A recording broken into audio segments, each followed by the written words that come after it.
Shalom na TV.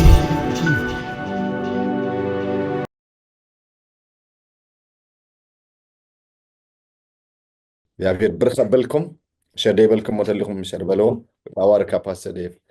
أقول قلت كاب طعمنا نبارك طعم دخاني أملخو نيرو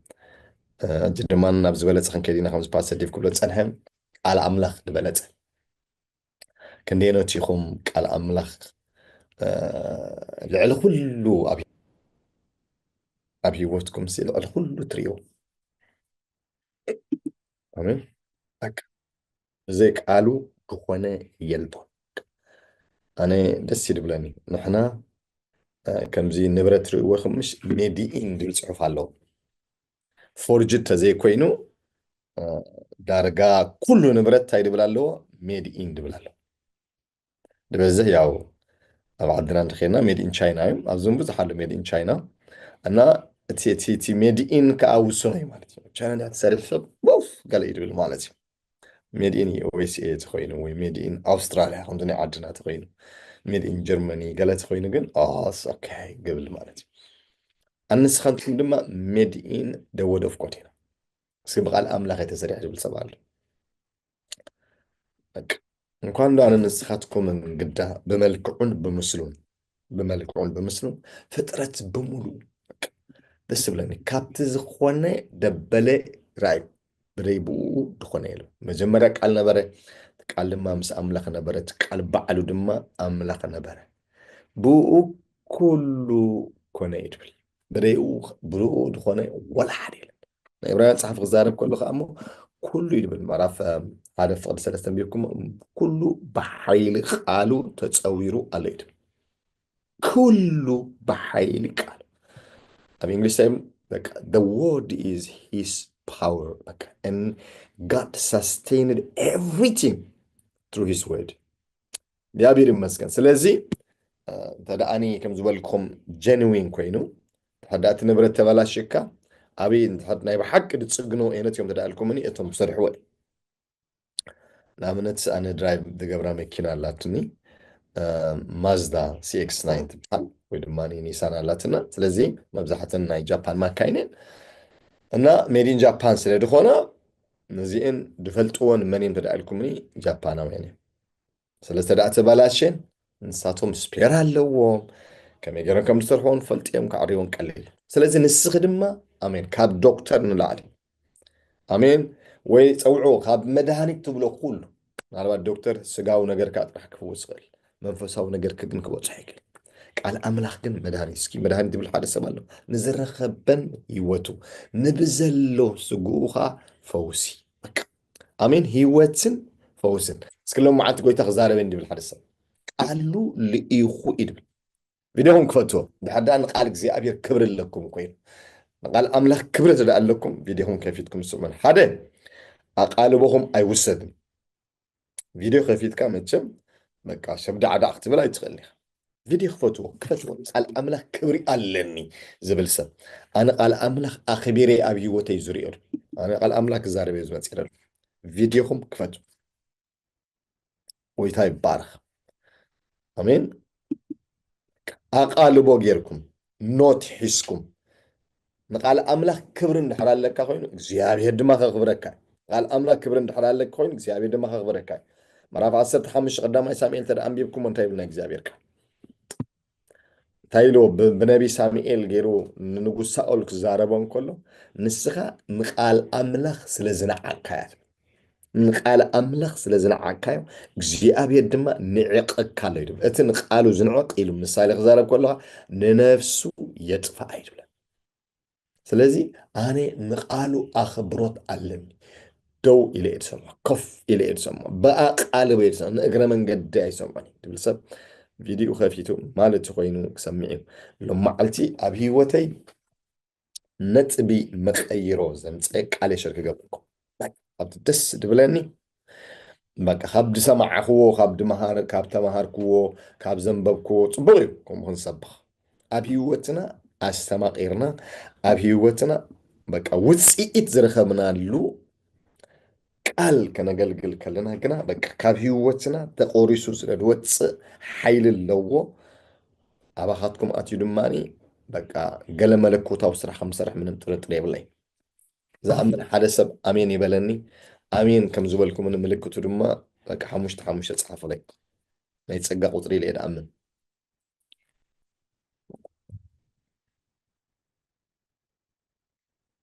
ኦኬ ሎም መዓልቲ እንመሃሮ ሓል ኣምላኽ ይባረኽ ኣብ ፌስቡክ ኣብ ዩቲዩብ ዘለኹም ኣምላኽ መስገን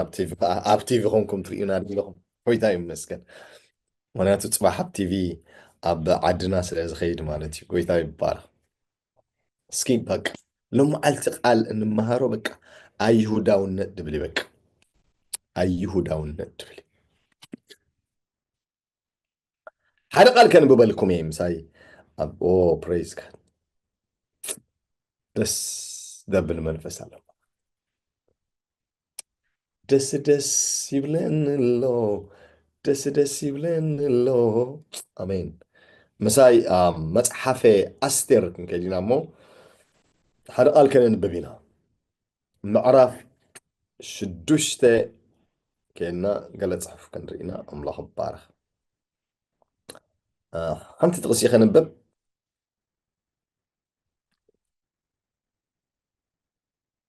كاف غدي عسرت سلست غنببه همان كا أتي زوردو كله نزر السبيتون نغلهم فتوتون رايب همان كا أتزوردو كله نزر السبيتون نغلهم فتوتون أزن تولو ቶም ጠቢባኑን ዘረሽ ሰበይቱን ድማ ማርዶኳይ እቲ ኣብ ቅድሚኡ ክትወድቕ ጀሚርካ ዘለኻ ማርዶኳይ እቲ ኣብ ቅድሚኡ ክትወድቕ ጀሚርካ ዘለኻ ካብ ዘርኢ ኣይሁድ እንተ ደኣ ኮይኑ ፈፂምካ ኣብ ቅድሚኡ ክትወድቕ ኢኻ እምበር ንዕኡስ ገለ ክትገብሮ ኣይከኣለካኒ በልዎ ዋው ኣሜን ካብ ዘርኢ ኣይሁድ እንተ ደኣ ኮይኑ ፈፂምካ ኣብ ቅድሚኡ ክትወድቕ ኢኻ እምበር ንዕኡ ገለ ክትገብሮ ኣይትኽእልን ኢኻ በልዎ ኣቦ ሎሚ ድማ ቃል ካብ ሰማይ ካብ ኣርያም ንዓይን ንኣሕዋተይን ስለትዛረበና ካይኮነ ከሎ ኣቐዲምና ነመስግነካ ኣለና ኣቦ ቃልካ ትልእኽ ዝሓመመ ይፍወስ ተጨነቐ ይሕጎስ መቕናዕን ምስላጥን ትገብር ወኣምላኽ ንቃልካ ዘይእዘዝ ፍጡር የለን ኩሉ በኣኻ ኮይኑ ንስኻ ድማ ንኩሉ ብቃልካ ህያው ጌርካ ተምብሮ ኣላ ጎይታዬ ሎሚ በኣይ ሓሊፍካ ንዓይ ኮነ ንኣሕዋተይ ናይ ልብና ትርግታ ክትዛረበና ንፅልይ ኣለ በብግዚኡ መግቦም ትቦም ኢትካ ትኸፍት እሞ ንህያው ዘበለ ኩሉ በበረኸትካ ተፅግቦ ተባሂሉ ከም ተፃሕፈ ሎሚ በኢየሱስ ክርስቶስ ሕያው ስም ወኣምላኽ ኢትካ ይከፈት ናይ ቃልካ ደገ ይከፈተልና ወኣምላኽ ሳህልኻ ክንደይ ክቡር እዩ ደቂ ሰብካ ኣብ ትሕቲ ፅላል ኣኽናፍካ ይፅጉዑ ብስብሒ ቤትካ ይፀግቡ ካብ ዋሓይ ዝባህታኻ ድማ ተስትዮም ናይ ህይወት ፈልፋሊ ንስኻ ኢኻ እሞ ብብርሃንካ ብርሃን ንርኢ ኣለና ተባሂሉ ከም ተፃሓፈ ሎሚ ናይ ቃልካ ብርሃን ይከፈተልና ብርሃንካን ሓቅኻን ለኣኽ ንሳትን ድማ ይምርሓኒ ናብ መቅደስካ ናብ ቅድስተ ቅዱሳን ናብ ማሓደርካ ናብቲ ንስኻ ትርከበሉ የብፅሓኒ እግዚኣብሔር ሓሳብካን ልብኻን ከግብረና ድኽእል መለኮት ዘለዎ መንፈስ ዘለዎ ህይወት ዘለዎ ቃል ክዛረበና ንፅልይ እሙን ኢኻ ስለትገብሮ ተመስገን በኢየሱስ ስም ኣሜን ዋው ግሎሪ ቱ ጋድ ደስ ደብል ናይ እግዚኣብሔር መንፈስ ኣብ ማእከልና ኣሎ ሃሌሉያ ማናቲሮ ፖዶሳ ፕሬዳ ፕሬዝ ጋድ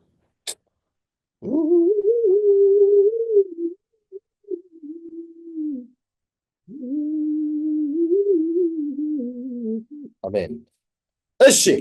ለመዓልቲ ንርእዮ ኣርእስቲ ኣይሁዳውነት ዝብል ይበቅ ኣይሁዳውነት እዚ ታሪክ ስለትፈልጥዎ ከም መንደርደር ሓሳብ ክወስደ ብኡጌርና ድማ እንዳኣተና ንከይድ ስለዚ ኣብቲ ታሪክ ተመሊሰ ብዙሕ ኣይዛረብኒ መንደርደር ሓሳብ ድኾን ጥራሕ ክወስድ እየ ኣምላኽ ባርኽ ሃማን ናይ ሰይጣን እንታይ ንዛኣልኩምኒ ወኪል ወይ ድማ ዋና ናይ ሰይጣን መጋበርያ ናብዚ ፅሑፍ እዚ ኣብ መፅሓፍ እስተር እቲ ታሪክ ስለ ትፈልጥዎ ደቂ እስራኤል ኣብ ምርኮ ኣብ ዝነበረሉ ግዜ ካብቲ ደስ ድብለኒ ንሓደ ኣምላኽ ኢና ነምልኽ ዝብል መትከላ ንኽንደይ ሓደ ኣምላኽ ኣብቲ ተሰሊዶምሉ ዝነበሩ ዓዲ ኣሽሓ ድቁፀሩ ኣማልኽቲ ኣለዉ ብፍላይ ድማ እቶም ናይ ነገስታት ንጉስ ድበሃሉ ከም በዓል ነቡከደነፆር ኣርተሓሻስታ ድበሃሉ ነገስታት ንርእሶም ከም ኣምላኽ ስለድቆፅርዋ ክምለኹን ክስገደሎምን ይደልዩ ነይሮም ስለዚ ሃማን ኣጋጋዊ ድማ ናይቲ ንጉስ ዋና ኣጋፋሪ ወይ ድማ ምኽትል ስለ ድኾነ ክምለኽን ክስገደሉን ይደሊ ነይሩ ስለዚ ከኣዩ ሃማን ናብ ቤት ንጉስ ክኣቱ ክመፅእ እንከሎ ታሪክ ኣፅላብድየ ነግረኩም ዘለኹም ኩላቶም ኣብቲ ኣፍ ደገ ንጉስ ዝርከቡ እንታይ ገብሩ ይሰግዱ በቃ ሃማን ይመፅእ ኣሎ ክበሃል ከሎ ልክዕ ከምቲ ንጉስ ይመፅእ ኣሎ ክበሃል እንከሎ ዝስገድ ብምሉኣቶም ይሰግዱ እዚ ናይ ኣምላኽ ሰብ እዚ ግን ዝስገዶ ሓደ ኣምላኽ እስኪ ዝስገዶ ሓደ ኣምላኽ እስክብል በቃ ስግደት ንኣምላኽ ጥራሕ ኣምልኾ ንኣምላኽ ጥራሕ ሎም መዓልቲ ሃሌሉያ ከስግደካ ድመፀ ወይ ቅድሚ ሕጂ ደስግደክ ዝነበረ ኣብቂዑ በኢየሱስ ክርስቶስ ያው ስም ካብ ስሩ እግልብጦ ኣለኹ እስከ ኣሜን በሉኒ ኣብ ህይወትኩም ደስገደኩም ሕማም ኣብ ህይወትኩም ደስገደኩም ድኽነት ኣብ ህይወትኩም ደሰገድኩም ናይ ፀለማት ኣሰራርሓ ሎሚ ብጎይታ በኢየሱስ ክርስቶስ ስም ካብ ህይወትኩም እነቅለዋል እስኪ ይነቀል ድብል ሓደ ስም ሳይ ኣሎ ይነቀል ኣሜን ስገደለይ ዝብል ኣብዚ ዓለም ቁፅሪ ይብሉን ምናልባት ክርስቲያን እንዲ ኣነ ንኣምላኽ ጥራሕ ከምዝስገዱ ይፈልጥ እየ ካልእ ደስግደኒ የለን ኖ ልብኺ ይፈትሽ እዮ ልብኻ ፈትሽ ኣሜን ተረዳእካ ድዩ ተረዲእካ ድዩ ደስግደካ ኣሎ ሎም መዓልቲ ግና ንዕኡ ጥራሕ ንበይኑ ከም ዝስገድ ፅቡቅ ኬና ክንመሃር ኢና ታሪክኩም ተለዊጡ ክትወፅዩ ኣሜን ድብለኒ ሰብ ኣሎ ታሪከይ ተለዊጠ እየ ዝወፅእ ድብል ሓደ ሰብ ሓሙሽተ ይፅልፈለይ ክብሪ ንኣምላኽ እዩ ስለዚ እዚ ታሪክ ከም እንፈልጦ ዘገድሰኒ እቲ ታሪክ ኣይኮነን ብድሕሪ ታሪክ ደሎ መንፈስን ህይወትን ስለ ዝኾነ ነቲ ታሪክ በቃ ምናምፃእኹ ክዛረብ እንከለኹ ንስኻትኩም ብድሕሪ ታሪክ ዘሎ መንፈስን ህይወትን ክትሕዙን ደስ ብለኒ ጎይታ ይባረኽ ሃማን ኣጋጋዊ ናይ ሰይጣን ወኪል ሎም መዓልቲ ካብ ህይወትኩም ከንከራሪ ፕሬዝ ጋድ ምክንያቱ ንስኺ ኣይሁዳዊት ስለ ድኾንኪ ንስኻ ኣይሁዳዊ ስለ ድኾንካ ርአና ፅቡቅ ጌርና ሎም መዓልቲ ንስኺ ኣይሁዳዊት ንስኺ ኣይሁዳዊ ምዃንካ ፅቡቅ ጌር ተረዲእካ ክወፅእ ኣባኻ ውድቀት ኣይሰርሕን እዩ ኣባኻ ስዕረት ኣይሰርሕን እዩ ኣባኺ ንብዓት ኣይሰርሕን እዩ ኣባኺ ተስፋ ምቁራፅ ኣይሰርሕን እዩ ኣባኺ ናይ ፀለማት ሓይሊ ናይ ማንነት ጉዳይ ናይ ማንነት ጉዳይ ማንነቱ ዝተረድኦ ሰብ ፕሬዝ ጋድ ስዒሩ ክነብር እዩ ክብሪ ንኣምላኽ ኢኹም ሃሌሉያ በቃ እሺ ይሁዳ ማለት እንታይ ማለት እዩ ቁሩብ ምልስ ኢለይ ከሪአኩም ማእታን ደስ ብለኒ እዚ ኣብ ዘፍጥረት እንተ ደኣ ኬድኩም ምሳይ ነዚ ሓሳብ እዚ ንእሽተይ ክንሪኦ ደስ ብለኒ ክብሪ ንኣምላኽ ኢኹም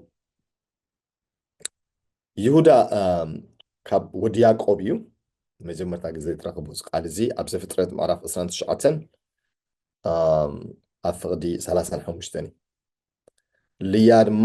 ራብዓይ ቆልዓ ምስ ወለደት መሊሳ ከዓ ጠነሰት ትብለና ፍቕዲ 35 ወዲ እውን ወለደት ሕጂ ንእግዚኣብሔር ኣመስግኖ በለት ስለዚ ስሙ ይሁዳ ኣውፃኣትሉ ኣሜን ስለዚ ይሁዳ ኣውፃኣትሉ ይሁዳ ማለት ማለት ዳልኩምኒ ምስጋና ማለት ይሁዳ ማለት በቃ ንኣምላኽ በቃ ዝሰግድ ማለት እዩ። ይሁዳ ማለት ኣምላኺ ማለት እዩ። ይሁዳ ማለት ፕሬዝ ሎርድ መስዋዕቲ ምስጋና ንኣምላኽ ዝገብር ዝዓጥን ማለት እዩ። ይሁዳ ሃሌሉያ ምስጋና ኢላ ሰሜቶ። እዚ ስም እዚ ሰይጣን ከባላሽዎ ደሊ ትፈልጥ ይኹን ይሁዳ ስቆሮታዊ ስለተጠቐመሉ እንዲያውም ኣብ ዘመንና ይሁዳ ድብል ስም ዳርጋ ኣይስማዕን። ይሁዳ ድብል ሽም በቃ ቀልጢፉ ናበይ ኢኻ ትወስዶ ተኣልኩምኒ ናብ ይሁዳ ስቆሮታዊ ስለ ትወስዶ ብዙሕ ሰብ ይሁዳ ኢሉ ክፅዋዕ ይደሊ። ግና ንኽነግረኩም እዚ ፀላኢ እኳ ነዚ ስም እዚ ከባላሽዎ እንተፈተነ ኣብዚ ስም ዘሎ ምስጢር ግን ኣሎ መዓልቲ ክርዳእኩም እንታይ ደሞ ምዕራፍ 6 ኣስቴር እንታይ ሚሎም ንሃማን ብዘለው ጠቢባኑን ይብለና ዘረሽ ሰበይቱ ብዘለው ጠቢባኑን ዘረሽ ሰበይቱ እዚ ሎሚ ኣብ ቅድሚኡ ክትወድቕ ጀሚርካ ዘለኻ የሽዋ ኣሜን። እዚ ሎሚ ኣብ ቅድሚኡ ክትወድቕ ጀሚርካ ዘለኻ ንሱ ኣይሁዳዊ ወይ ድማ ካብ ዘርኢ ኣይሁድ እንተ ደኣ ኮይኑ ኣብ ቅድሚኡ ኣፀቢቕካ ክትወድቕ ኢኻ እምበር ንዕኡ ገለ ክትገብሮ በፍጹም ኣይከኣለካን እዩ በልዎ ብለና። ሃሌሉያ በፍጹም ኣይከኣለካን እዩ በልዎ ብለና። ክብሪ ንኣምላኽ ይኹን። ሎሚ ንስኺ ኣይሁዳዊ ስለ ድኾንኪ ንስኻ ኣይሁዳዊ ስለ ድኾንካ ዘርኢ ኣይሁድ ስለ ደለካ ኣምላኽ ባረኽ። ሰይጣን ኣብ ቅድሜኺ ክወድቕ እዩ። እስከ ኣሜን በሉኒ። ሰይጣን ኣብ ቅድመይ ክወድቕ ይበሎ፣ ኣብ እግረይ ወዲቑ ይበሎ፣ ኣነ ክረግፀ ድብል ሓደ ሰብ ኣሎ ምሳይ ኮይኑ ሰይጣን ኣብ ቅድመይ ወዲቑ እዩ፣ ኣነ ድማ ሃሌሉያ ከረግፆ ማላባድያት ሶፕሬንድ። ስለዚ ይሁዳ ማለት ምስጋና ማለት እዩ። ፍረ ይሁዳ ኣለካ ማለት ንስኻ ኣምላኺ ኢኻ፣ ንስኻ ኣመስጋኒ ኢኻ ማለት እዩ። ኣመስጋኒ ዝኾነ ሰብ በፍጹም ኣይወድቕን፣ በፍጹም ኣይወድቕን። ንስኺ ኣይትወድቅን ኢኺ፣ ንስኻ ኣይትወድቕን ኢኻ፣ ንስኻ ኩሉ ግዜ ትስዕር እምበር ኣይትሰዓርን ኢኻ። ኣምላኽ ይባረክ። ስለዚ ናብ ታሪክ ንእሽተይ ክመልሰኩም እየ ከም ፍቓድ ኣምላኽ ድማ ካልእ ግዜ ካልኣይ ክፋል ሳልሳይ ክፋል እናገበርና ክንሪኦ ንደሊ ብጣዕሚ ሰፊሕ ትምህርቲ ስለ ዝኾነ ማለት እዩ። ሃማን ከም ዘይተሰገደሉ ምስ ረኣዩ ነገራት ኣይሰግደልካነ ክትብልዎም ከለኹም ከጭበርብር ክእል መን እዩ መን እዩ ንዓይሲ ኩሉ እናሰገደለይ ኣይሰግድኒ ድብል ስመን እዩ ዋላቶም ኣብ ደገ ንጉስ ኮይኖም ምስ ማርዶኳይ ዝሰርሑ ወይ ድማኒ ዋርድያ ዲኹን ብሎም ወይ ድማ ናይቲ ንጉስ ሓለውቲ ንይሁድ እንታይ ኢሎም ንማርዶኳይ ኢሎም እዚኣ ኣይተዋፅኣካን። እስኪ ሎሚ የዋፅኣኒ ድብል ሰብ ኣሎ? የዋፅኣኒ የዋፅኣኒዩ ምእዚ መራሕ እዚ የዋፅኣኒዩ ምእዚ ንጉስ እዚ የዋፅኣኒ የዋፅኣኒ። እስኪ የዋፅኣኒ ድብል ሰብ ኣሎ? ፕራይዝ የዋፅኣኒ ድብል ሰብ ኣሎ? ምዝ ንጉስ እዚ የዋፅኣኒ ምዝ መራሕ እዚ የዋፅኣኒ ድብል ሰብ ኣሎ? የዋፅኣኒዩ ምዝ መራሕ እዚ የዋፅኣኒዩ ምዝ ንጉስ እዚ የዋፅኣኒዩ ሃሌሉያ የዋፅኣኒ። ስለዝታይ ኢሎሞ መኺሮሞ ምዕዶሞ እዚ እኮ ቫይስ ኢሎም ናይ 127 ሃገር ዝገዝእ ንጉስ እናቱ ቫይስ እዩ ድሌቱ ክገብረካ ይኽእል ኢሎም ሎሚ ኣፈራሪሑ ኣግባዓቢዑ በቃ ገለ ነገር ከይገብረኒ ትብሎ እንተዳሃሉ ኢሎም መዓልቲ ነግረኩም ኣለኹ ኣይገብረካን። ኣሜን። እቲ ኩሉ ድኽእል ኣምላኽ እቲ ኤልሻዳይ እቲ ኣልፋን ኦሜጋን በቃ ሃሌሉያ ንሱ ምሳኺ እዩ፣ ንሱ ምሳኻ እዩ። ብዘይክኡ ምንም በቃ ከምዚ ናይ እግዚኣብሔር ቃል ክዛረብ ከሎ ኣብ ቅድሚ ሰበስልጣናት ኣብ ቅድሚ ሽሞኛታት ክትቀርቡ ከለኹም ኣይትፍርሑ። እቶም ስጋ ጥራሕ ክቆትሉ ንስጋ ቀቲሎም ብድሕሪ ምን ገብሩ ዘይክእሉ ሰብ ኣይትፍርሕዎም ኢሉ ኣሜን። ነቲ ንስጋ ምስ ቀተለ ኣብ ገሃነም ክእቱ ስልጣን ዘለዎ ንዑ ጥራሕ ፍርሑ ኢሉ ኣምላኽቲ ደኣ ኮይነ ኢሉ ኸ እግዚኣብሔር በቃ ኣበየሎ ደኣኒ መፍራይ ኢሉ ኣበየሎ ደኣ ክስገደለይ ትግባእ ኢሉ ስለዚ ክስገዶ ድግባእ እስኪ እንታይ በሎ ክስገዶ ድግባእ ክሰግደሉ ዝግባእ ኣምላኽ ይጥራሕ ለሚቴል እዩ ምናልባት እዚኣ ክብል እሞ ሽዑ ዋና ሓሳበይ ከኣት ፓስተር እንታይ ኢኻ ትብል ዘለኻ እና እኮ ንሰግደሉ ይብልና ንሰግደሉ እኮ ሓደ ኣምላኽ እዩ ኖ ለሚቴል እዩ ሕማም ኣፈራርሒ ዝግደካ እዚ ግበር እዚ ወስኽ እዚ ግበር ኦኬ ኣነ ሕክምና ይድግፈ ምን ፀገም የብለይ ኣምላኽ መስግን ገለ ሰባት ግን ኣለው በቃ ዲፐንደንት ኦፍ መድሃኒቶም ኣብ መድሃኒቶም ዲፐንድ ድኾን ኣሜን መድሃኒት ኣይትወሰድ ኣይኮንኩን ዝብለኩ ዶን ሚስ አንደርስታንድ ግን ክነግረካ ካብቲ መድሃኒት ንላዕሊ ናይ መድሃኒት ግን ናይ ዶክተር ግን ኢየሱስ ኣለ ዶንት ትራስት ዘ ሜዲሲን ኦኬ ውሰድ እዮ ፀገም የለን ግን ከም ዘማና ዓይሽ ብዓብዩ ኣምላኽ ይድፍውሰኒ ኢልካ ዶ መባል ፅቡቕ እንዲሁ እዚ እንተዘይክኢልካ ግን ኣምላኺ ወላ በዚ መድሃኒት በቲ ጥበብ ሰብ ተጠቂምካ ትፍውሰኒ ተናግፈ ንስኻ ሕማም ከስግደካ ክቐትለካ ይኽብለካ ከሎ እንድሕር ዘርዕደካ እንደፍርካ የስግደካ ኣሎ ማለት እኮ የስግደክ ኣሎ ማለት እኮ ትረዲኹም ደሎ በቃ እንድሕር በቃ ድኽነት የስግደካ እኮ ካይፈትኻ በቃ ደይ ዝሩብ ክትዛረብ ደይ ግቡር ክትገብር ኮይ የስ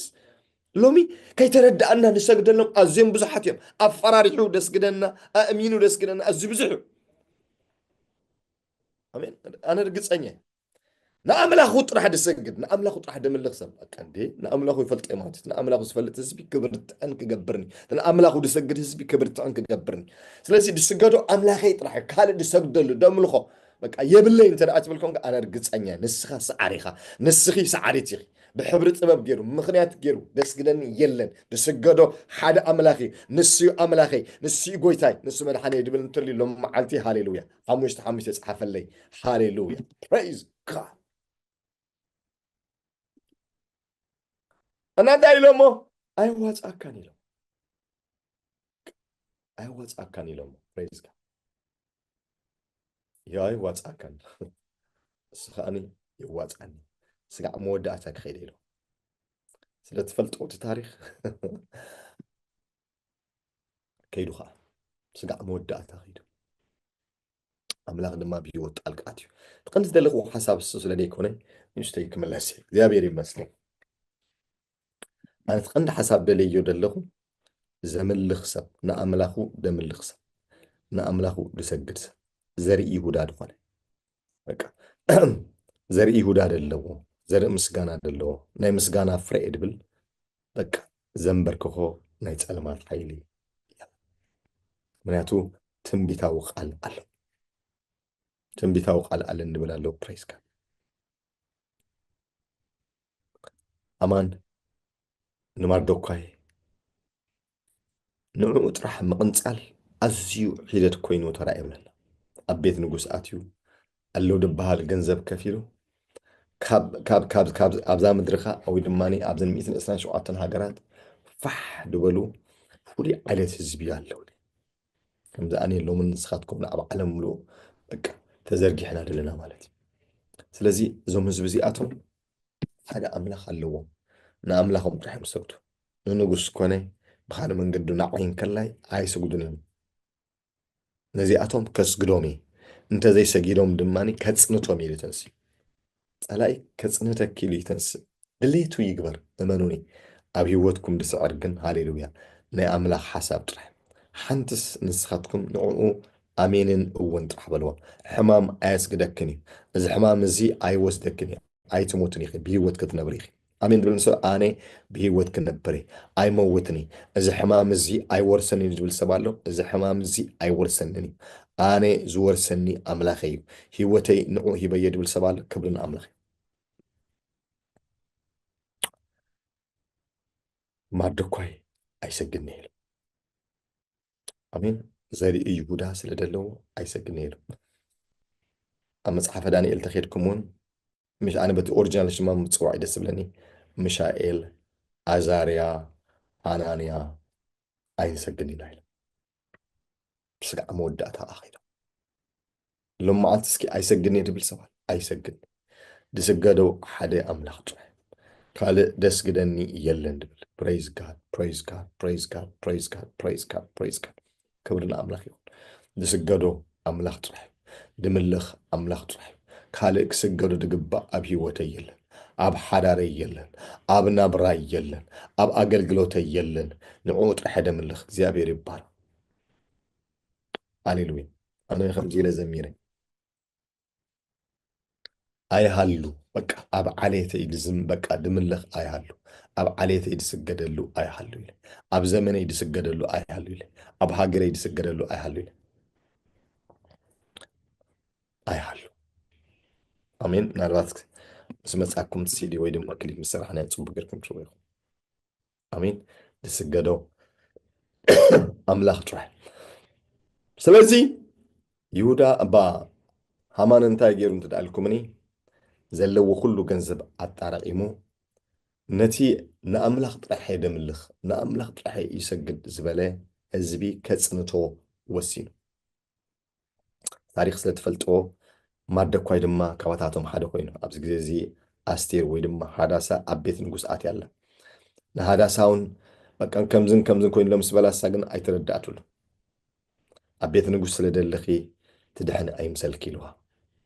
ንስኺ እንተዘይድሓንኪ ምድሓን ግና ካብ ካልእ ቦታ ክመፅእ እዩ፣ ካብ ሰማይ ክመፅእ እዩ። ኣሕዋተይ ኣይሰግድኒ ክትብል እንከለኻ ዝበፅሓካ መግደራ ቀሊል ኣይኮነን፣ ዝበፅሓካ ምፍራሕ ቀሊል ኣይኮነን። ኣነ ነይረ ኣብ ሚሊታሪ ዝነበርኩሉ ግዜ በቃ ክንደይ ግዜ ተኣሲረሉ፣ ክንደይ ግዜ ተቐጥቂጠሉ፣ ክንደይ በቃ መከራ ዝፀገብኩሉ ጉዳይ። ኣሜን። ኣነ ግና ሕጂ እውን እንተኾነ መድሓኒ ንስዩ ሕጂ እውን እንተኾነ ጎይታይ ንስዩ ኢለ ተኣሚነዮ ንሱ ከዓ ኣይሕፈረንን፣ ሎሚ እውን ኣይሕፈረክን እዩ። ምናልባት ብቤተሰብ ክትፀቕፅ ዝመፅኣ ከሎ ብሓዳር ክትፀቕፅ ዝመፅኣ ከሎ ኣነ ግን ንነግር ኣለኹ ንሱ የዋፅኣኪ እዩ፣ በፍፁም የዋፅኣኪ። ሓንቲ ሓፍቲ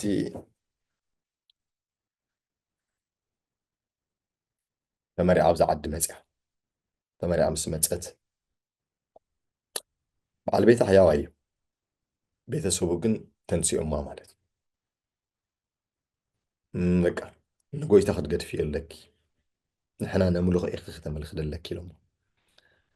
ጋሻ ኮይና መፅያ። እሳ ከዓኒ በፍፁም ኣነ ዘምልኾ ኣምላኽ ኣለኒ፣ ጎይታይን መድሓኒነ እዩ፣ ሓዲግ ሰማይ ሓዲግ ምድሪ ተሰቕለለ ኢላቱ። ድሓር ብዙሕ ምፍርራሕ ብዙሕ ፀቕጢ ኮይኑ እቶም ቤተሰብ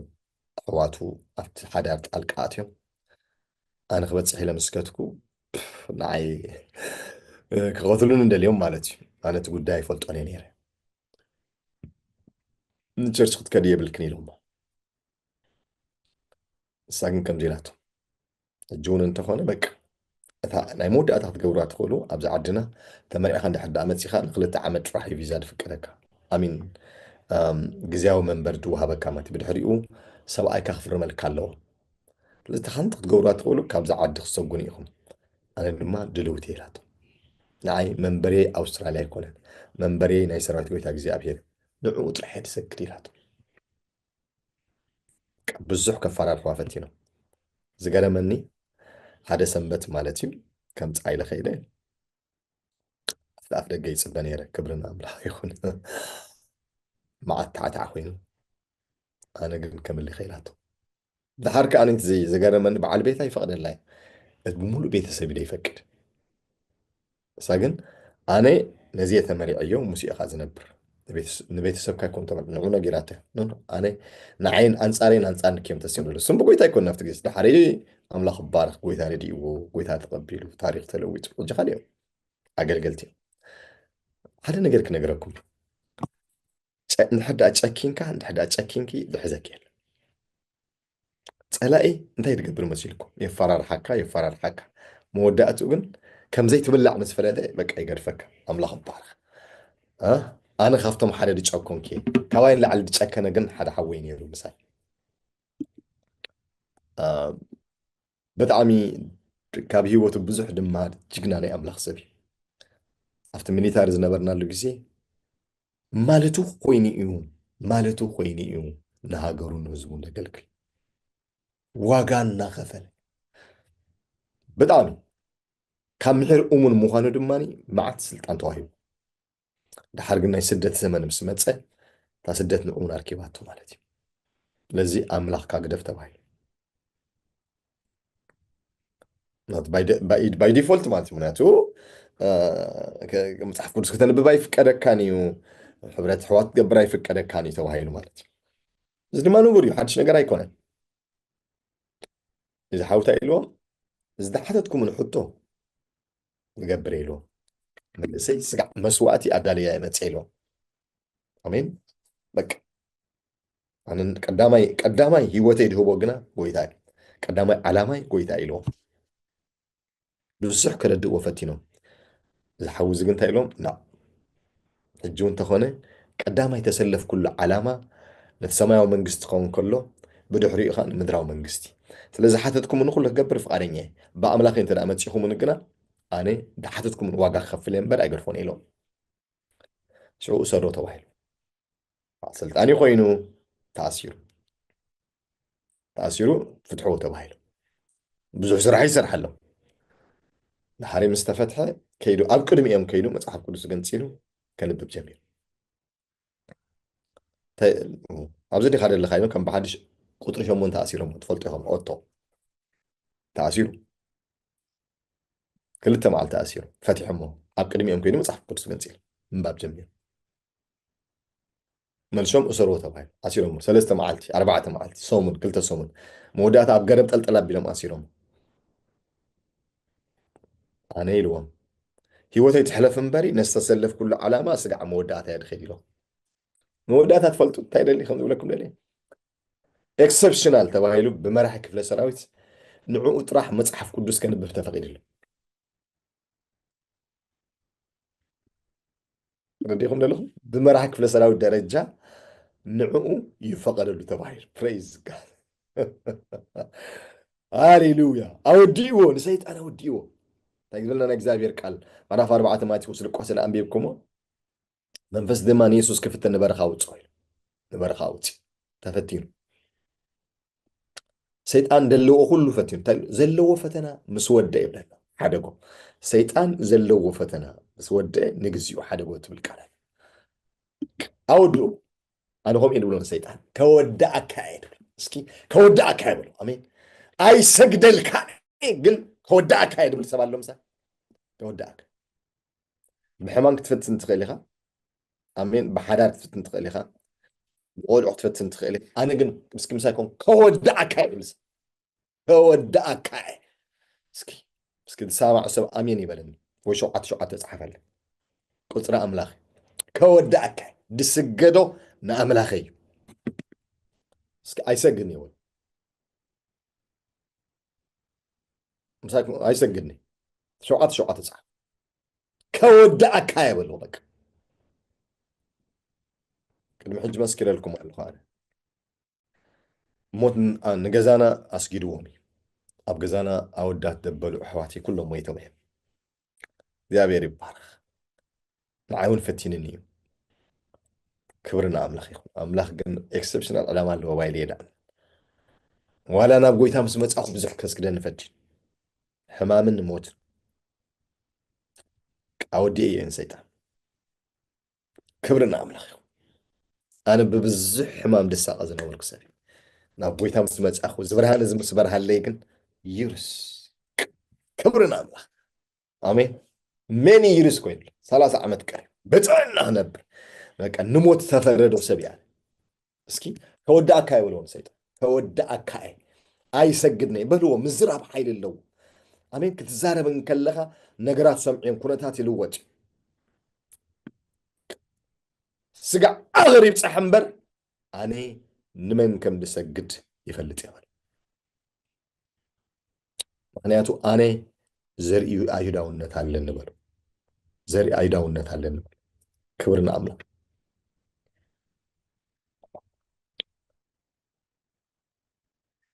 እሺ ክብርና ኣምላኽ ንእሽተይ ኣይሁዳውያን ምዃንና ክንክፈልኩም እሞ ሽዑ ንእሽተይ ኢለን ሎመዓልቲ ሓውሲ ኢንትሮዳክሽን ስለ ድኾነት ናብቲ ዝቕፅል ካልእ ግዜ ክመሓላልፈኩም እየ ማለት እዩ ሮሜ ንኡናይ ናይ ማርዶኳይ ታሪክ ክምለሰ እየ ግን ኣይሁዳውያን ምዃንኩም ናይ ሓድሽ ኪዳን ኣይሁድ ምዃንና ንእሽተይ ክትንክፈልኩም ስለ ዝደለኹ እየ ሮሜ ምዕራፍ 2 ከም ዝብል ፅሑፍ ኣለና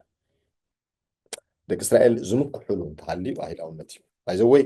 እዚ ይሁዳ ድብል ዘርኢ እንሪአን ፅቡቅ ጌርና ክንሪኦ ስለ ድኮና ይሁዳ ድብል ቃል ታራቃል ኣይኮነን ክትርእይዎኹም ኣብ ብሉይ ኪዳን ፅቡቅ ጌርና ክንሪኦ ካልእ ግዜ ንኩሎም 12 ነገር ዝወሓጠ ዘርኢ እዩ ጎይታና ንባዕሉ ካብ ዘርኢ ኣይሁድ እዩ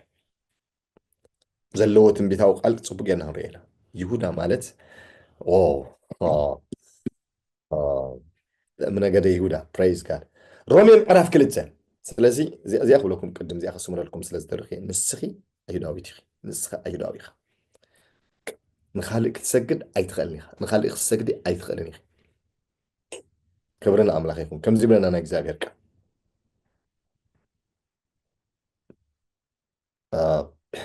ብዛዕባ ግዝረት ወይ ድማኒ ደቂ እስራኤል ዝምክሕሉ ሓደ ግዝረት ስለ ድኾነ ብዛዕባ ምግዛርን ዘይምግዛርን ይዛረቦም ዘሎ ሐዋርያ ጳውሎስ ከምዚ ይብሎም ግዝረት ሕጊ እንተሓለኻ ትጠቅም እየ ሕጊ እንተፍረስካ ግና እታ ግዝረት ዘይግዝረት እያ ትኸውን ፍቅዲ 25 እየ ዘንብብ ዘለኹ እምበኣርሲ እቲ ዘይግዙር ነቲ ሕጊ ብላይ ዝደልዮ ስርዓት እንተሓለወ እቲ ዘይምግዛሩ ከም ግዝረት ኮይኑ ኣይቁፀረሉን እዩ ራእይ ፍቅዲ 27 እቲ ብባህሪ ዘይግዙር ክንሱ ብባህሪ ዘይግዙር ክንሱ ሕጊ ዝሕሉ ንዓኻ ብፊደልን ብግዝረትን ሕጊ እንተፍርስ ክፈርደካ እዩ ብዘርኢ ኣይሁዳዊ ምዃን ኣይሁዳዊ ኣይኮነን እሞ ፍቅዲ 28 ሓዞ ብዘርኢ ኣይሁዳዊ ምዃን ኣይሁዳዊ ኣይኮነን እሞ እታ ብዘርኢ ኣብ ስጋ እትግበር ግዝረት እውን ግዝረት ኣይኮነትን እቲ ብውሽጡ ኣይሁዳዊ ዝኾነ ግና እቲ ብውሽጡ ኣይሁዳዊ ዝኾነ ግና ሓዝዋ እቲ ብውሽጡ ኣይሁዳዊ ዝኾነ ግና ንሱ ናይ ብሓቂ ኣይሁዳዊ እታ ግዝረት ከዓ ግዝረት ልቢ ብመንፈስ እያ እምበር ብፊደል ኣይኮነትን ራይት እቲ ንእዶ ከዓ ካብ ኣምላኽ እምበር ካብ ሰብ ኣይኮነን ከምዚኦም ኢሎም ሞ ሎም መዓልቲ ኢንትሮዳክሽን ስለ ድኾነ እዩ ንሃማን ከምዚኦም ኢሎም እዚ ሎሚ ኣብ ቅድሚኡ ክትወድቕ ጀሚርካ ዘለኻ ንሱ ኣይሁዳዊ እንተ ደኣ ኮይኑ It's all about identity ኣምላኽ ይበሃል ንገርዎ ኣነ ኣይሁዳዊ ንኻልእ ክኸውን ኣይክእልኒ የበሎ ንኻልእ ክሰግድ ኣይክእልኒ ማንነተይ ተረዲእኒ እዩ ዝስገዱ ሓደ ኣምላኽ ይበል ክፍርና ኣምላኽ እዩ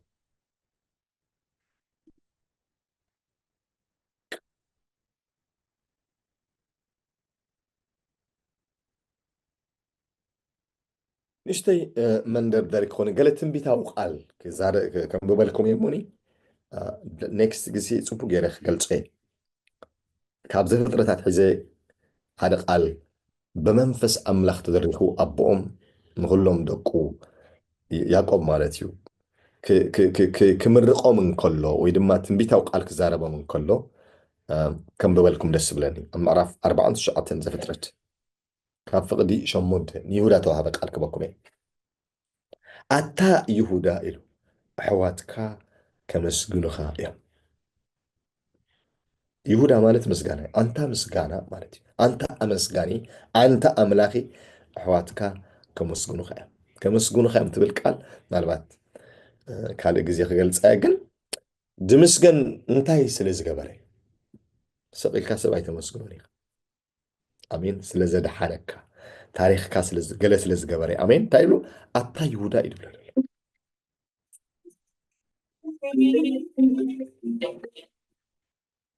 ኢየሱስ ክርስቶስ ጎይታ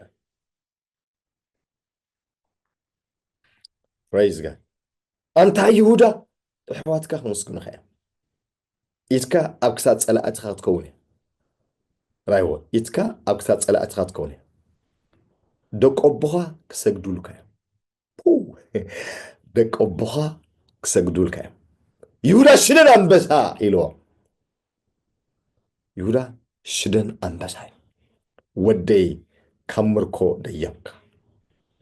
ከም ኣንበሳ ተኾርሚ ደቀሰ ከም ኣንስተይቲ ኣንበሳ እኳ ደኣ መን እዩ ዘተንስኦ ኢሉ ንይሁዳ ተንኪፍካዮም ማለት ኣኺልካ ማለት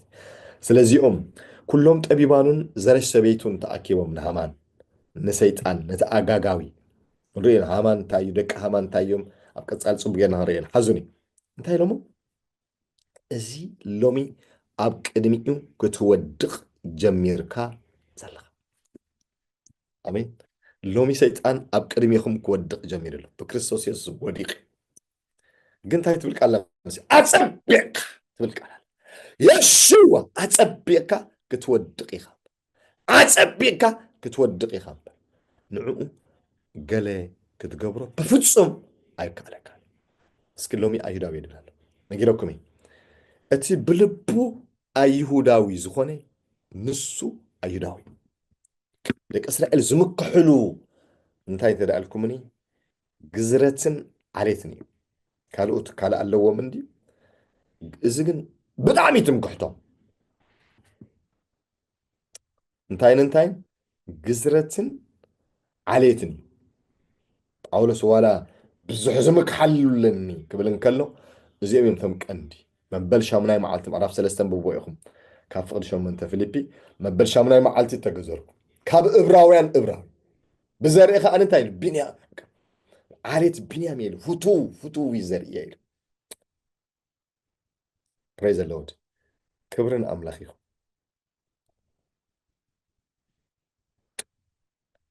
ሓዙኒ ስለዚ ሎም መዓልቲ እዚ ድብለኩም ደለኹ ንስኻ ኣይሁዳዊ ኢኻ ንስኺ ኣይሁዳዊት ኢኺ ምክንያቱ ናይ ስጋ ዓሌታውነት ኣይኮነን ካብ ናይ ስጋ ዓሌት ወፂና ብናይ መንፈስ ዓሌት ኣምላኽ ኮይና ኢና እንታይ ኮይና ኢና ኣይሁዳውያን ኮይና ኢና ስለዚ ከዓ ሮሚ እንታይ ድብሎም ደሎ ንሰብ ነቶም ትምክሕተኛታት ድኾኑ ደቂ ዓዱ በቃ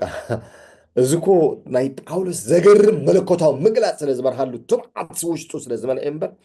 ናይ ሂወት ሕቶ ኮይኖም ራይ ብዘሪ ኣይሁዳዊ ምዃን ብስጋ ኣይሁዳዊ ምዃን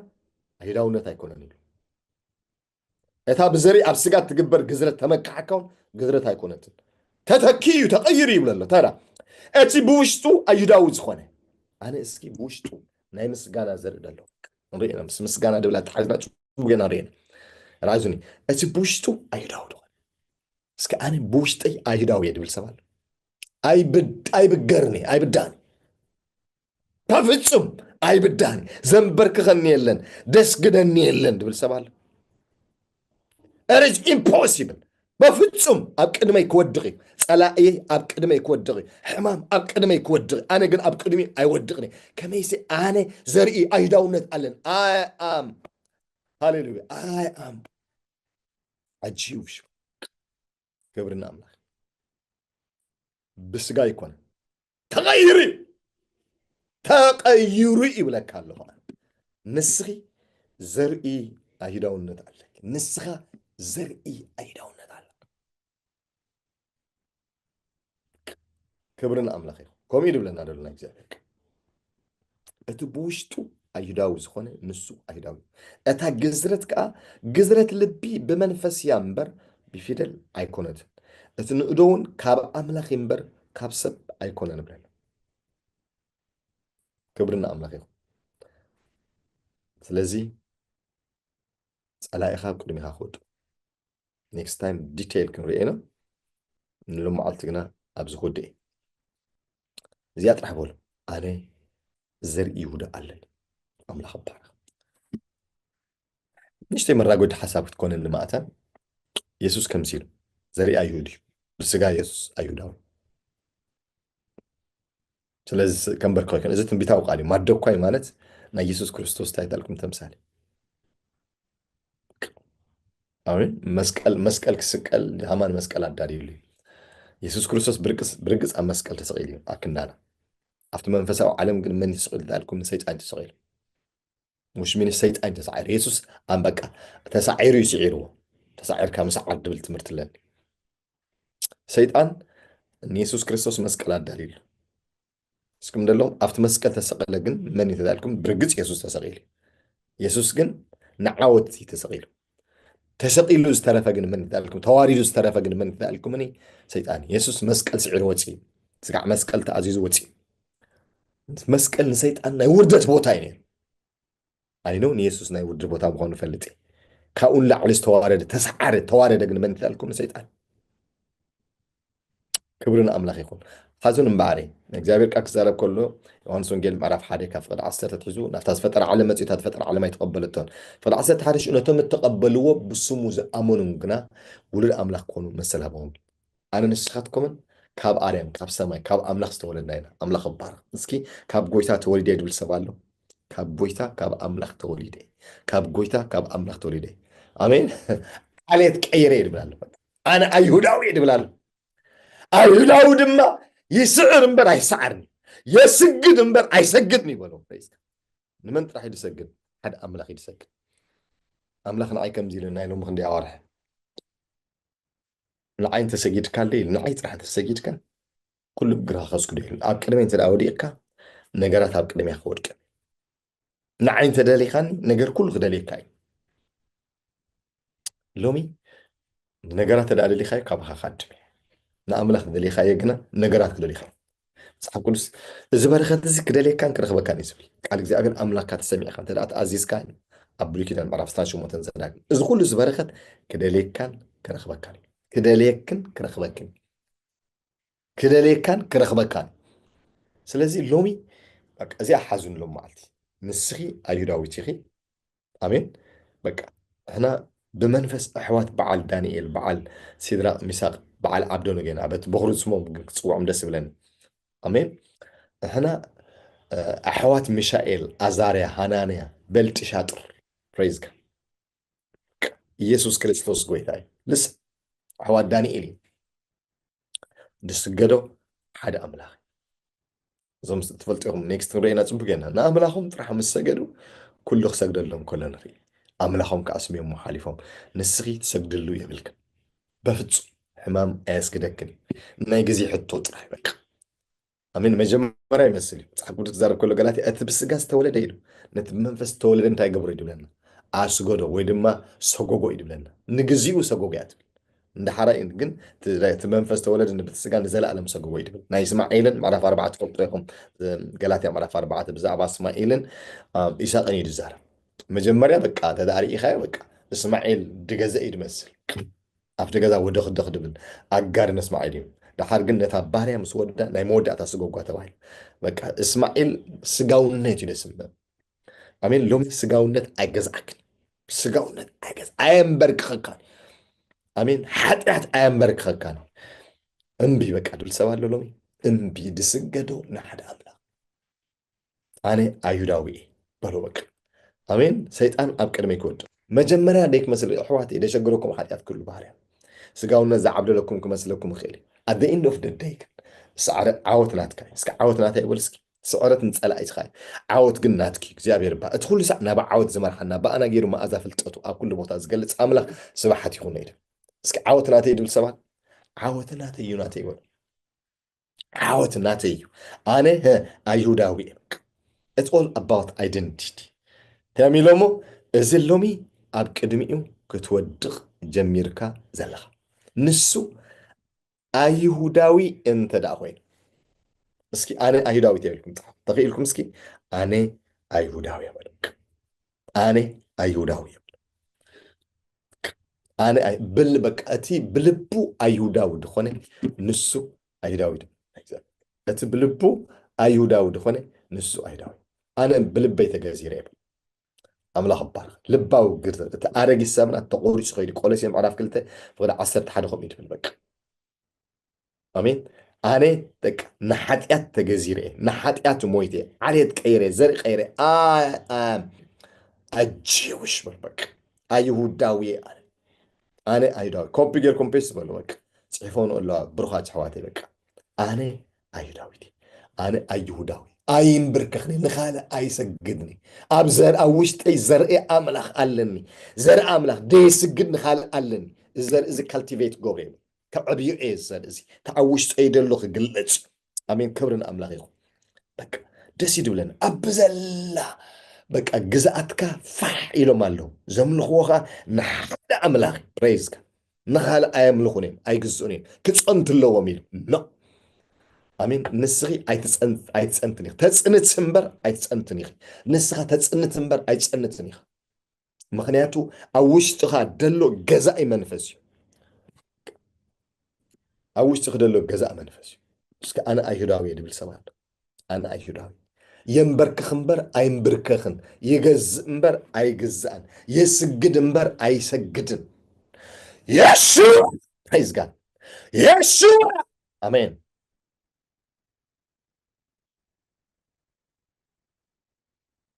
ሃሌሉያ ደስ ዝብለኒ ቃል ኣንቢበ ክውዳእ ኣልኩም እየ ሎም መዓልቲ ኣብ ራእይ ዮሃንስ ክዛረብ ከሎና እግዚኣብሔር ቃል ከምዚ ኢሉ ምዕራፍ 5 ሃሌሉያ ፍቅሪ ክልተ ከምዚ ኢሉ ሓደ ብርቱዕ መልኣኽ ድማ ነዚ መፅሓፍ እዚ ክግንፅሎ ንማሓቶም ክፈትሖ ዝበቅዕ መን ኣሎ ኢሉ ብብርቱዕ ድምፂ ክጭድር ከሎ ሪኢኽዎ ኢሉ እቲ መፅሓፍ እቲ ክግንፅሎ ወይሲ ክሪኦ ኣብ ሰማይ ወይስ ኣብ ምድሪ ወይስ ኣብ ትሕቲ ምድሪ ንሓደ እኳ ኣይተኸኣሎን እዩ ራእይ ዮሃንስ ምዕራፍ 5 ካብ ፍቅሪ ክልተ እየ ዘንብብ ዘለኹ ልስን ሾታይ ኣነ ድማ ነቲ መፅሓፍ ዝግንፅሎ ወይሲ ዝሪኦ ብቑዕ ሓደ እኳ ስለ ዘይተረኸበ ብዙሕ በኺኹ ኢሉ ግን ኣይትብከ ድብል ድምፂ መፅኡ ካብቶም ሽማግሌታት ሓደ ድማ ኣይችብከ ኣይችብከ ኣይችብከ ሎም መዓልቲ መልእኽቲ እዩ ዝነኣኺ cry not ኣሜን ኣይችብከይ ኣይችብከ አሜን አይችብከ በኢየሱስ ስም አይችብከይ አይትስገዲ አይትስገድ የሱዋ አይትስገድ አይትስገዲ አይችብከ ከመይ ሲብለን ሃሌሉያ እቲ ካብ ነገድ ይሁዳ አዝዋት እቲ ካብ ነገድ ይሁዳ አሜን እቲ ካብ ነገድ ይሁዳ ዝኾነ አንበሳ የሱ ፕሬዝ ጋድ እቲ ካብ ነገድ ይሁዳ ዝኾነ አንበሳ አሜን እቲ ሱር ዳዊት ነቲ መጽሓፍ ክግንጽሎ አሜን ነቲ ማሕተም ክፈትሖ ብቑዕ ኮይኑ ስዒሩ ተረኺቡለ ኢሉ አሜን ይሁዳ ካብ ዘርኢ ይሁዳ አንበሳ الله أكبر زفترة معرف 49 ريحهم لهم تعتبر لكم ريحهم لهم أتا يهودا أحواتك 5 جنو خايل يركب كسات سلات غات كونيا لك أبوها سيد الكلام يهودا شدن أنبسا إلون آمين السري إذا السير زوج تقول أنا أنبسا هيد بلا لك أو أنبسا يلول praise God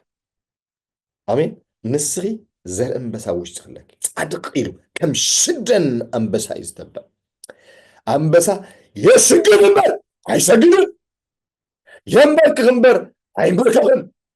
أوجو it's all about identity ودنوس حنكاس يخون لوموس يخون عور يخون whatever ينقص مغنياته أبو نقص لدخل أمين فلوت موناركي لنا أنا عاد إنجليز أنتي شارلز نجي سودان مالتي أرجيت كوي بدأ ما أرجيت أتين around 80 ግን ወድ ንጉስ ክነግሳለሁ ናይ ማንነት ጉዳይ እስከ አሜን ኣነ ናይ ማንነት ጉዳይ ናይ ጽድቅ ጉዳይ ኮነ ናይ ቅድስና ሃገ ጽቡቅ እዩ ፕሬዝ ጋድ እሱን ናይ ዘርኢ ውጽኢት ተዳን ብርቅ ዝተረዲእኪ ኣይዳውት ምዃንኪ ንሓጢኣት ክትፍንፍን እየ ኣይምጥነኪ አሜን ማንነቱ ዝተረድኦ ሰብ በቃ ሃሌሉያ ሎሚ ጸላእትኻ ክምስክሩልካ አሜን በል እስኪ ዝሕዝነኒ ብዙሕ ክርስቲያን እሱ ዶ ይፈልጦ ጸላእት ፈልጦ መናብርትኻ ፈልጦ ክብርና ኣምላኽ ኣይምጥነኪ አረኖ عند مسكرنت كمسكر لكم يعني أنا أتخاذ فلطة سخيت فلتن بلعب حارسها أمين ديك إسرائيل سي يوخيني روم مكا كان أنا وين كحطني أمين وخين فرحوا ينبدبرين كتكاتو أما بو فرلا يزهولكم عرف أحسن سلسل أسد 4 تنبيبكم أقرم بك ألعتهم بزعبهم دولو قد كالي ألعتهم قلنا بزعبهم دفلطوا خالي أملاهم مسؤم يمدول بحرير ترانكي سو يوردانوس هكيسو وي طفانا يمدو رهبت أمن زنا دمسكرتو مسكرنا تذكروا يا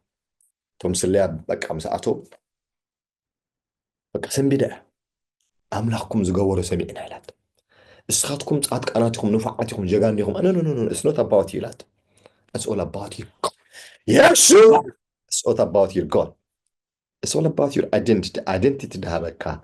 نيابها قداي نيقول نتك قداي يكون It's not about you. نزار بندلكو ناي رأسخي يكون ناي زرقخي ناي عليتك قداي نزار بندل كم إلاتهم مش سمعنا لبنا ما غيروا إلاتهم صلاة كوهم يوم سيطان كوهم بقى تجرب بقى تفرح تقري كخل بقى أنا بعرف بقى يقرم وتزس بقى يفلتني مالتي من مخاني يفلتني كويت بسم يسوس لما علت أنا أمرها أي كفت أمري كفت قبل بخيت حفل كله بعد يسوس الساعة بالعيون يتسألمات حيلي حنكاس دخون مرده أجان انتاو دخون مرده رخص دخون مرده It's about identity زرش سبيتون كلاتهم فتوتون أبيبانون እኮ እንታይ የሚለው ሞገዲ ናይ ማንነት ጉዳይ ለ ኢሎም ኣይፈለጥ ቃል ነው ከመዲ ተገሊጽሎም ነው ኣይፈለጥኒ ስማ እንደ ለማው አይሁዳውዲ ለማው ጠላኢኻ ኹም ይድብለካ በኢየሱስ ክርስቶስም እዚ ምርዳእ እዚ ይገጠመልክ እዚ ምርዳእ እዚ ይገጠመልክ ብስም ኢየሱስ ኣነ ዛረባለሁ ኣእምሮኻ ተኸፊቱ እዚ ብርሃን ዝእተኻ It's all about identity It's all about identity حق خسارة تخينكو يعقوب كون يهودا خمر أخل لكو يهودا كو كونوا عصابة يكون to be honest أنا حد يات جوري كون كنت بقولكم إذا تنبيت أو قالك زارب خلوني يهودا بعل روبيل كاريلو ما خنيات تجوروا حد ياتني نا يهودا كن اس نا يمرج أقول بديكم دلهم من هذا اللي تون أنبيكم سمعون اللوين راي حوات يميلو آسيافو ما تصور عمت أي بزعوا روبيل رايو روبيل نسخة بغريخة عيل قدامي صنعتي በቃ ተረዲኹም ዶ ብኽብረት ብሉፅ ብስልጣንካ ብሉፅ ግን ኢሎ ከም ፍሉሕ ማይ ገንፈልካ ኢሎ ናብ መደቀስ ኣቦኻ ደይብካ ሽዑ ኣርኪስካ ኢኻ እሞ ብልጫ ይትረክብ ኢሎ በቃ ሓጢኣት እዩ ዘኪሩሉ ስምዖን ለዊ ሓጢኣት እዮም ተዘኪሩ ይሁዳ እኮ ዝገበሮ ዓመፅ መዓት ኣለዎ ኣመንዝራ እኮ እዩ መዓት ሓጢኣት ኣለዎ ግን እስ ኣባት ኤሌክሽን ናይ ምርጫ ጉዳይ أنا أملك حسب بحرية ما أتانك تصنع عيد وتاي مكتوب لي خاسي بقى يعقوب بقى متحف كل سعر له قال يوم رد على مرد أنا يعقوب فوت هوني إسا وسأل أغينه منهم كاي تقول له خلاص ست أملك حرية كم دلو غير إسلا دلي تحريقي بقى تحريقي بقى تايتك نجوز ودي نجوز كم كهتقول لنسي أنت تايز تجبر كأنا قال له دي أنا أتراو وين أقول لك تجبر كأنا قال له دي It's not about me بس كي أتا يسوع أمين بل take an advantage ودنك كين كامولات كاجن advantage وسد اسكي أنا أيهوداوي دبل سبال take the advantage أنا أيهوداوي دبل سبال أنا أيهوداوي بقى that's it أنا تيجي زرعي تودا ودنك كين تقولي خم تنقص فلوتي كم تنقص من بك أنت سلز قبل كخاو دنوسكم كاتولكم I didn't do anything من أبغى قبر كويل بك بخم أمين بلون بخم بيسوع سم بخم بلا اللغة بخم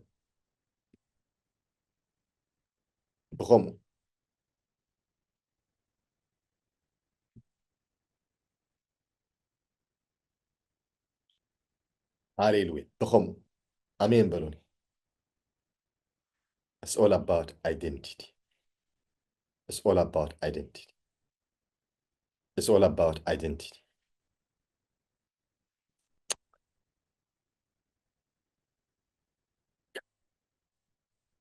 نيودا قنا مس كله حدياتهم كله حدياتي يصبصبل من تايم خان يفلتني أيودا مس بتصحر أيوه كم زين أيودا حواتك خمس جنو خاميلو يتكاها أكسات سلاتها تكونينو دق أبها سجدول كاملو ይሁዳ ሓፊርኮ እንታይ ደኣ ኣቦይ ሓጢኣት ይፈልጦ እንዲ ወላ እንታይ ደኣ እዩ ይቕልለለይ ደሎ ኢልኹ ኣሜን። ይሁዳ ሽደን ኣንበሳ ኸይኑ ንያዕቆብ ዝዛረቦ ደሎ መንፈስ ኣምላኽ እዩ ትንቢታዊ ቃል ይዛረብ ደሎ ይሁዳን ኣንበሳ ኢልኹ ታስዋ ራእይ ዮሃንስ ክዛረብ ከሎ ኣደኖ መስቀል ኣብ ዲቴል ኣት ኣለኹ ኣብ ራእይ ዮሃንስ ክዛረብ ከሎ ምዕራፍ 5 ሪኢኹም ኣለኹም ታስዋ እንታይ ድብሎ ኣሎ መሲሉ